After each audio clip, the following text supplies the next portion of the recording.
Welcome to an adventure with Honney in Syberia.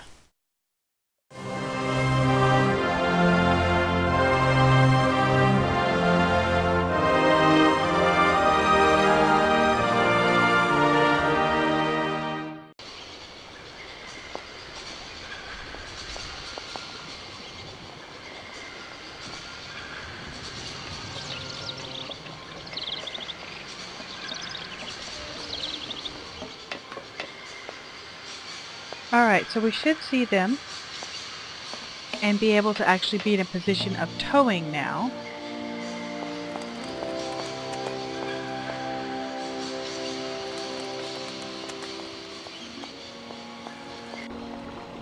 There we go.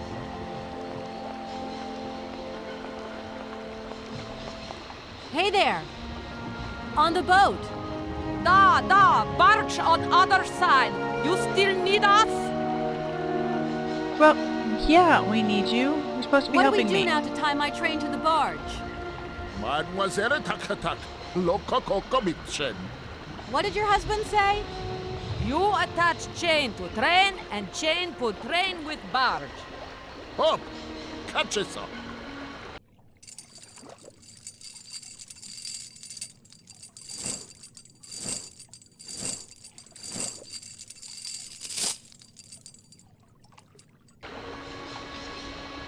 Asking us if we can still need help. All we do is help them.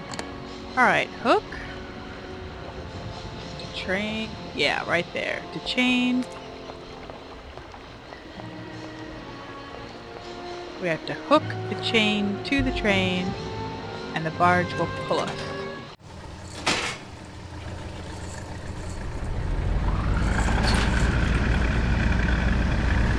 Perfect.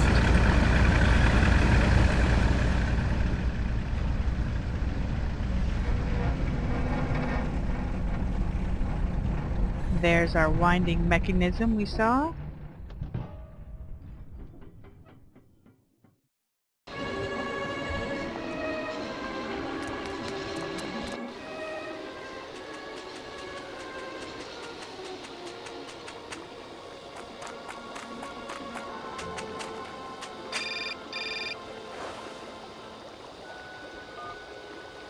Hello, Kate Walker here. Miss Walker, this is Professor Ponce. I'm about to start my lecture on the Yukols at any moment. Please make haste to come. Okay, I'll give it my best. Excellent. We'll be in the main lecture hall. See you soon. Main lecture hall. Well, we better get over there. We know we're going to need... Could he have called after we were done? We know we're going to need the mammoth doll to be able to leave because Oscar wouldn't leave the first station without everything in place. And we can't get the mammoth doll until after we hear the lecture.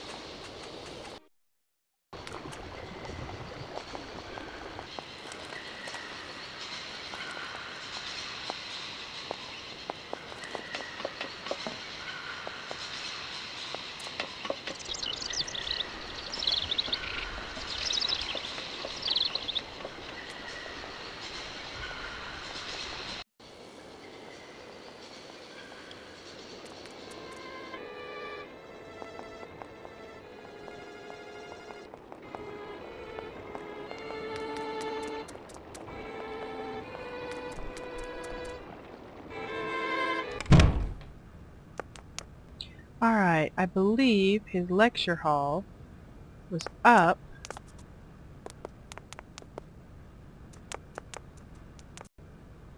Yeah. So let's learn about the mammoth tribe, or the, Ah, there you are, Miss Walker. Good, good. Take a seat quickly. I'm impatient to start my lesson.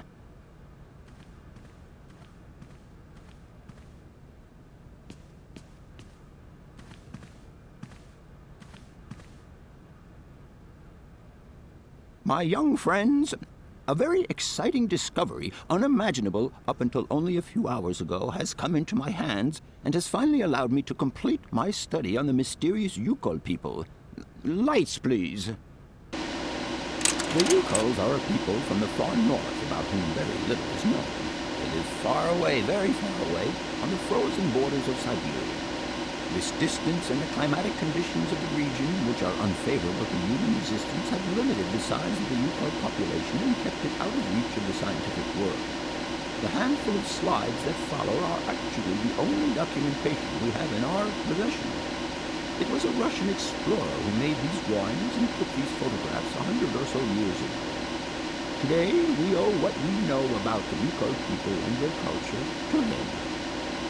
We know that the origins of the Yukons date back to the last ice age. Curiously, evidence of their presence has been found in Western Europe, and more precisely in the prehistoric caves at the heart of the Alps. This people, it seems, undertook a long migration over centuries towards the far north of the globe. The reasons for this migration are due to the importance of the mammoth in their craft, trade, and culture. They used them for transportation and as beasts of burden. The mammoth brought them meat, skins, fat, and ivory. Man and animal lived in symbiosis. There's no doubt about it. Mammoths started to drift away from the region due to changing climatic conditions, and the Yukos followed them to the north, to the edges of Syberia. Prehistoric cave drawings, identified as Yuko in origin, first led me to the extraordinary hypothesis that the Yukos had managed to domesticate the mammoth. They are, to the best of our knowledge, the only prehistoric people to represent a man riding a mammoth. Today, because of this genuine mammoth skin effigy, identified by myself as an authentic Neolithic object, I can confirm this hypothesis. Yukon forebears managed to tame mammoths. Prehistoric man uses little imagination. He draws what he sees and represents scenes from real life. This familiar day-to-day object is actually a children's toy. As we have seen, Yukon existence was inextricably linked to that of the mammoth. They used its skin for clothing and to make the roofs and walls of their houses. They used the tusks to build the frameworks of their homes, as well as weapons, tools, and jewelry. Curiously, the disappearance of the mammoth 12,000 years ago had no immediate effect on the Yukon's way of life. It seemed that for a long time after, the people maintained their strong bond with the mammoth through the centuries.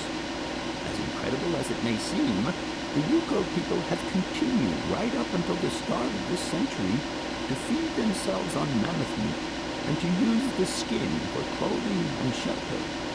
Their ivory craftwork industry is still flourishing.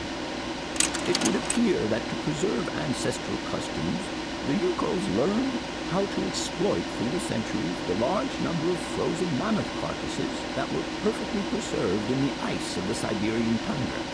They have been able to live mainly off this enormous freezer stock for almost 30 centuries. As plausible as this explanation may seem, it seems it is not enough for the scientific community who, I will confess, is greatly perplexed by the question.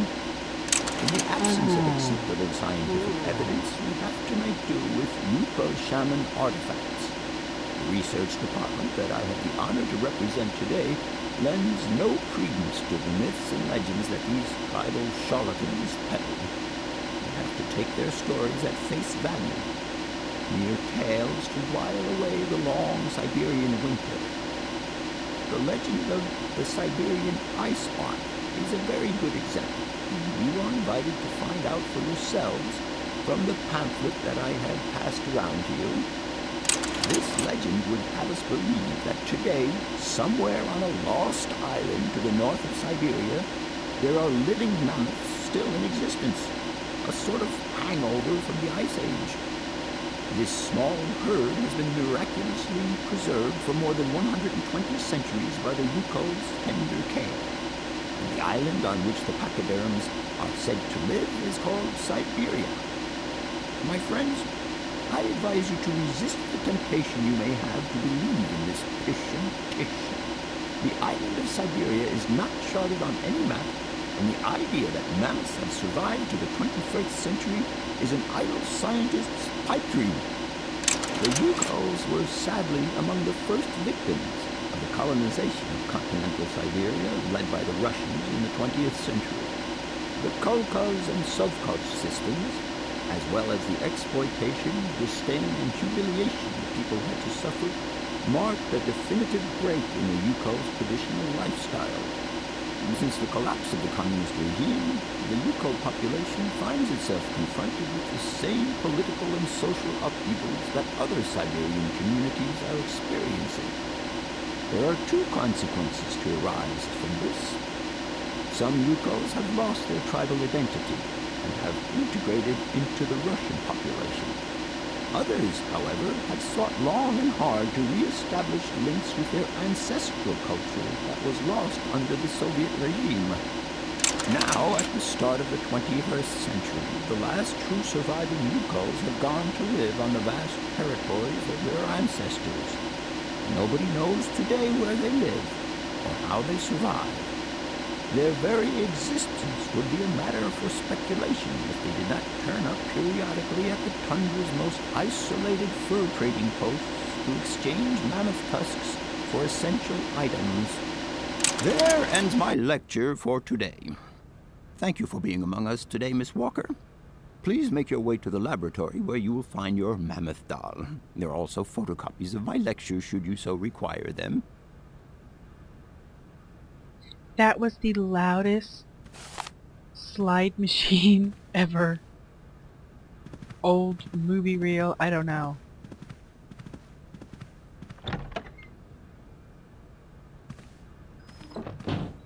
So, a lot of information there. We've learned more about the Indian tribe themselves and where the Yuko, I think it was, and their connection. They supposedly still live off frozen mammoths. So you can definitely see where hounds would be interested in going there, if that is a people that still is intricately connected to the mammoths, and he had such an obsession there. We know we can come pick up our doll, so we're heading to the laboratory.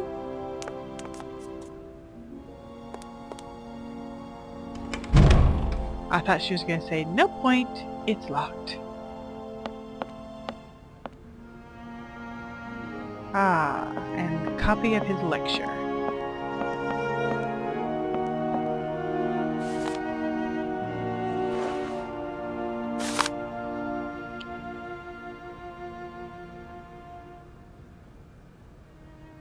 Let's see, The Legend of the Ivory Ark.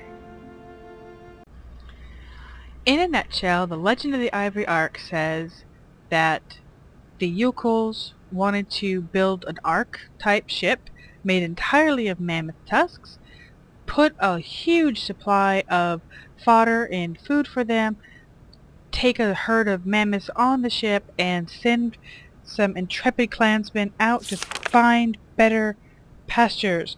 And every 50 years, the ship returned empty, of all people, but with several frozen, well-preserved mammoth bodies. So they sort of developed their entire religion and culture and identity around the mammoths, and in the end, after millennia, the mammoths stopped coming on the ship. The ship still came, mysteriously enough, but the mammoths were no longer on it. So their culture was shaken and the mystery deepens. What is it you want to know, miss? I think I'll ask about the mission. I must congratulate you for your lecture. You were right. The subject is absolutely fascinating. I never believed that mammoths could be so interesting. What you heard was only the tip of the iceberg, my dear. But if I have at least awoken a passion in you, I'm only too proud. Did Hans Varlberg agree with your hypothesis on the Yukols being able to tame mammoths? Now, Hans was no man of science. His pathological obsession was to find mammoths that were still in existence. Such a hypothesis is somewhat overblown, don't you think? You don't believe in it yourself? Mammoths died out thousands of years ago. Of this we are certain. Today, the only mammoths in Syberia are frozen ones. Huh? Do you know where Hans might have gone after his stay here in Barrackstadt? No, but I would not be surprised if he left in search of the Yukols, or what is left of them today. Alright, so we've learned about Hans. He thinks he's off to try to find them in this mythical island of Syberia. What would you say about seeing Hans Vorarlberg again? After all, you could come with me and help me find him. Young lady, you are very kind. I'm far too old for such escapades. Okay. Well, he's told us all he's going to tell us. I think that's pretty good. I'll leave you in peace. I hope I haven't disturbed you too much. Sorry? No, not at all, my dear child. So, back to the train.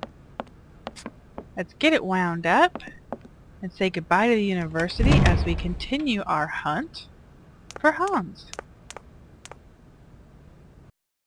Going to take a quick break. Hope you watch the next part because the adventure will continue.